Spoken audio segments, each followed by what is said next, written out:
Kawasan Ibu Kota Negara Baru atau IKN Nusantara, proyek kebanggaan bangsa kita, rencananya bakal memiliki banyak sekali moda transportasi nih. Salah satunya adalah kereta api. Hal ini menjadi salah satu rencana dari Kementerian Perhubungan atau Kemenhub dalam memberikan akses transportasi masyarakat di sana. Kementerian Perhubungan melalui Direktorat Jenderal Perkeretaapian atau DJK saat ini tengah menyiapkan rencana pembangunan angkutan kereta api di wilayah Ibu Kota IKN Nusantara, yang mengatakan saat ini pihaknya dalam proses menyusun studi trace yang ada di Kalimantan, khususnya yang terletak di lokasi IKN. Nantinya nih, lokasi yang akan dibangun lintasan kereta api di situ akan mengikuti trace dari jalan tol yang dibangun oleh Kementerian PUPR. Dia melanjutkan, pihaknya masih menimbang apakah kereta pertama di IKN nanti akan bersifat perintis atau penugasan PSO. Mengenai perintis atau PSO belum bisa menentukan antara dua hal tersebut sebab jelang pengoperasian akan masih ada perhitungan lagi. Ia mengungkapkan pihaknya kini sedang dalam proses perhitungan biaya atau prosesnya kini di tahap pra-VS atau Feasibility Study atau bahasa Indonesianya nih, studi kelayakan untuk melihat trace yang ada. Melalui proses DD, nantinya pihaknya dapat melihat lebih rinci lagi terkait tanah yang kelak akan dilalui oleh jalur kereta api tersebut. Bagi yang belum tahu apa itu DD, DD merupakan Detail Engineering Design. Rancangan bangunan rinci adalah dokumen desain teknis bangunan atau proyek yang terdiri dari gambar teknis, spesifikasi teknis, dan spesifikasi umum serta volume serta biaya pekerjaan. Kereta api diharapkan bisa menjadi moda transportasi publik untuk menghubungkan antar wilayah di dalam IKN, antar provinsi, hingga jalur wilayah nasional. Rancangan pembangunan jaringan jalur kereta api di IKN Nusantara disebutkan di dalam Rancangan Peraturan Presiden atau Perpres tentang Rencana Tata Ruang Kawasan Strategis Nasional di Ibu Kota Nusantara tahun 2022-tahun 2042. Pada Perpres tersebut, sistem jaringan kereta api merupakan salah satu sistem jaringan transportasi yang akan dibangun di IKN Nusantara.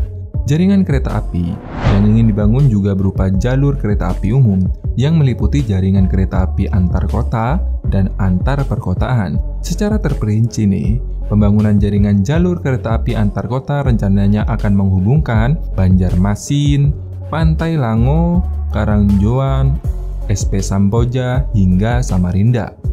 Kemudian jaringan kereta api antar kota lainnya juga akan dibangun menghubungkan antar wilayah perencanaan kawasan inti pusat pemerintahan seperti ini di wilayah perencanaan KIPP, wilayah WP atau wilayah perencanaan IKN Barat, WP IKN Timur, SP Samboja, Karangjoan, hingga Bandara Sultan Haji Muhammad Sulaiman. Sementara itu, jaringan jalur kereta api perkotaan yang akan dibangun yakni menghubungkan WP atau wilayah perencanaan KIPP, WP IKN Barat, WP IKN Timur 1, WP IKN Timur 2, WP IKN Utara, kemudian WP IKN Barat ke WP IKN Timur 2. Hal ini diatur dalam Pasal 45 Ayat 4, pembangunan 14 stasiun kereta api penumpang akan dibagi menjadi dua kategori, yakni stasiun untuk penumpang antar kota yang lokasinya di Stasiun Sentral Bumi Harapan di wilayah KIPP, terdiri dari Stasiun Sentral Sepaku di WP IKN Barat dan Stasiun Simpang Tengin di WP IKN Timur. Kemudian 11 stasiun lainnya akan melayani penumpang perkotaan, yaitu Stasiun Harapan Bumi, Stasiun Pemaluan, Stasiun Karangjinawi, Stasiun Sepaku, Stasiun Sukaraja, hingga Stasiun Tengin Baru dan Stasiun Sungai Payang.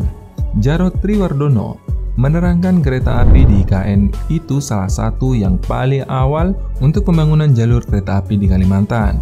Namun diproyeksikan pembangunan ini baru dimulai pada tahun 2025 mendatang. Hal ini disampaikan dalam konferensi pers di kantornya pada Kamis 2 Maret 2023. Tidak berhenti di situ guys, nantinya Ibu Kota Nusantara akan memiliki mode transportasi kabel kar atau kereta gantung. Menurut dia, alternatif kereta gantung yang dipakai adalah jenis Teleperukui des Capucin dengan panjang jalur 4,1 km yang akan dilayani 4 stasiun. Durasi perjalanan sekitar 12 menit, kecepatan 20 km per jam dengan kapasitas angkutan 2000 penumpang per jam per arah. Maksudnya nih guys, jika nanti ada 2 arah, berarti sekitar ada 4000 penumpang guys per jam, seperti itu. Diperkirakan potensi permintaan perjalanan kereta gantung sebesar 10.112 penumpang per hari atau 3,69 juta penumpang per tahun.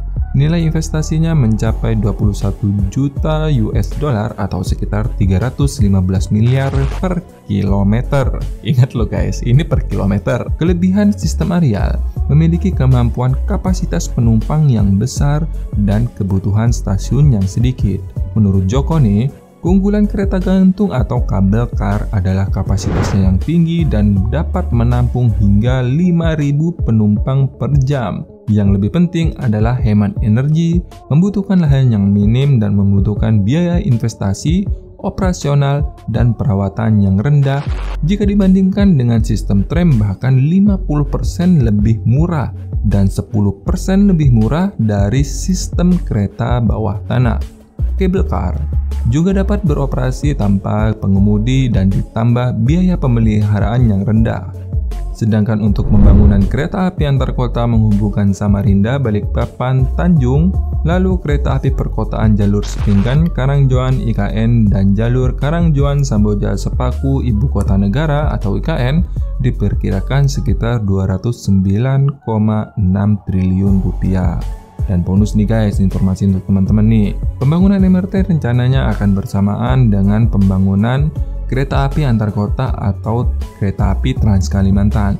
Ini juga akan dimulai pada tahap 1 dan 2. Untuk tahap 1 meliputi jalur Sepinggan Karangjoan Sepaku ke IKN dan tahap 2 jalur Karangjoan Samboja Sepaku ke IKN. Dan baru-baru ini nih, Kepala Otorita Ibu Kota Nusantara resmi melantik 4 pejabat tinggi pada Kamis 15 Februari 2023 di Aula Serbaguna Kementerian Sekretariat Negara di Jakarta. Pelantikan keempat pejabat ini untuk melengkapi jajaran pejabat JPT Madya di Otorita IKN. Nah, salah satunya adalah Sylvia Halim yang sebelumnya menjabat sebagai Direktur Konstruksi PT MRT Indonesia, menjabat sebagai Deputi Bidang Sarana dan Prasarana. Ini semakin memperkuat keberadaan MRT di IKN Nusantara guys. Semoga informasi ini bermanfaat. Terima kasih sudah menonton dan sampai jumpa.